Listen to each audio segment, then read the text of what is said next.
Running an online business can be really difficult. It takes motivation, dedication, time, and a lot of focused effort to be able to find success. If you've been trying to run a digital business and haven't been able to find that success you're looking for, and you're wondering if you should restart, then this video is for you. In this video, I'll be sharing with you my story of how I got started as a business owner, where my business went when I first started, and why I restarted, and where it's brought me today. So first, let's talk about why I even started this business. Back in high school, I always knew I wanted to start a business, but I didn't really know exactly what I wanted to do. I've always been a very creative person and had a lot of different business ideas, but I didn't know which one I wanted to pursue. Once I started college, I decided I wanted to figure out a way to make money while I went to school doing something creative. So I opened up the original Fern and Vine design. I took the necessary steps I needed to create an actual LLC. I wanted this business to eventually become my career, and I wanted to take it seriously. So I started off with an LLC. I purchased a domain. I set up my sales tax with my state in order to be able to sell physical products, and I started marketing my business on Instagram. When I first started my business, I was designing stickers and t-shirts and bookmarks and the typical kind of Etsy style shop, but I was using my own website and Instagram to promote my products. When I originally started my business, I was majoring in pre-med. I wanted to become an OBGYN, and then I actually started building my business, and I really fell in love with the process of creating my own business and decided to switch my major to business. When I first started my business, I was kind of trying to do so many different things that it was kind of confusing what my business was actually about.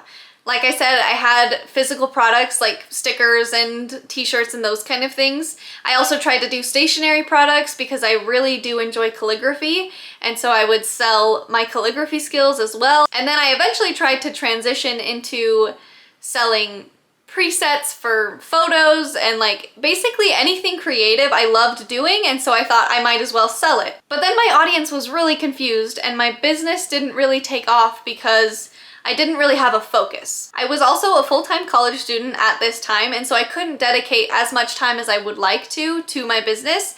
And so I would eventually end up getting burnt out, and then a few months later I would try to get it back up again, and then I would get burnt out again, and it just became a cycle. I eventually did open up an Etsy shop along with my website to try to get customers that way, but it still just wasn't finding me any success. As I was majoring in business, I was learning a lot about what works in business, what doesn't work in business, how to find people to actually want to buy your products, how to market your products, how to find your target audience, all of those things that you need to create an effective business. I was learning all of that while I was kind of also trying to run my business. So as I was in those classes, I started implementing the things I was learning into my current business and was trying things, going through trial and error, figuring out what was working for me specifically. Eventually, through my business classes, I learned that I really love marketing and ended up switching my major to marketing. During this whole time through college, I was still trying to navigate what I wanted to promote on my business page, what content I wanted to post, what actual products I wanted to sell, how I wanted to make money. And I was kind of talking about school tips, I was talking about how to run a business, I was talking about marketing, I was talking about the products that I was selling, and it was just kind of all over the place. And it was very difficult for me to stay consistent, especially because I didn't really have a niche, I didn't have a specific target audience lined out, and I didn't really have content pillars that I was trying to stick to. So my Instagram page was kind of all over the place. I did run my original Fern and Vine design Instagram page and business for about 2 years before I decided to fully restart and rebrand my business. So why did I rebrand?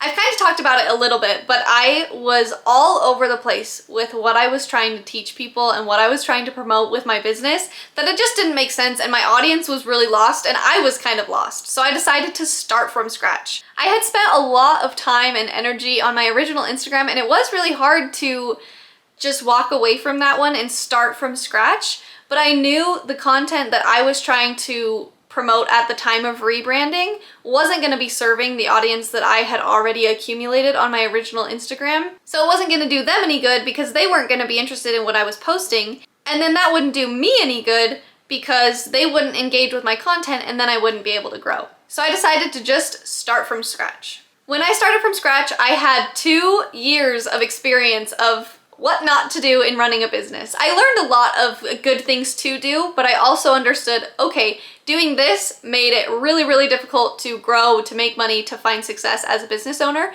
so I knew what to do when I first started. I kept the same LLC and the same name because I loved those. I just wanted to pivot what I was selling. I came up with a new mission statement, core values, all of those kind of things. I came up with a new logo and a target audience, a niche, content pillars, all of the things you need to have a good foundation of a business. I got those set up before I even opened my new Instagram. My goal with this new business was to be completely aligned and have a plan for what I wanted to do with this business from the get-go, so that as I started growing on Instagram and on my social media platforms, my audience knew exactly what I was there to teach them and what I was there to provide them with, and I would be able to grow faster and have a true love for what I was doing because I was aligned with what I was teaching. So how has it been since I rebranded?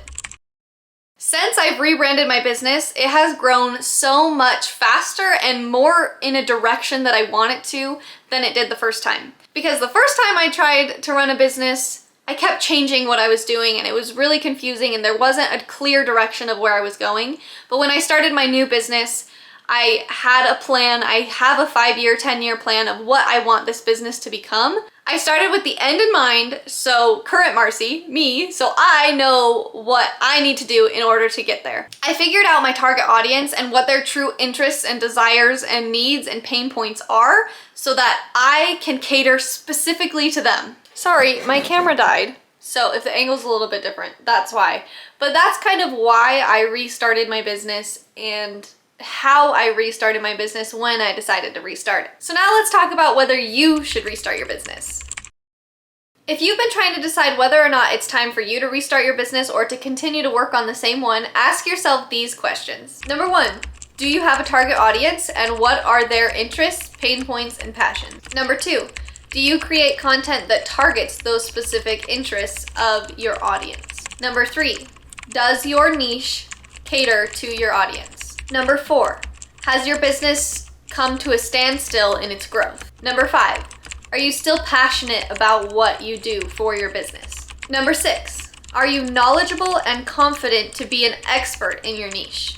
Number 7, are people actively looking for what kind of content you are promoting? And number 8, do you want to restart your business? The answers to these questions will help you know whether it's time for you to restart your business or not. But ultimately, if you want to restart your business, if you think it's time, if you want to try to start from scratch and do it all over again, that's probably a pretty good sign that it's time to start over. But what do you do when you want to restart your business?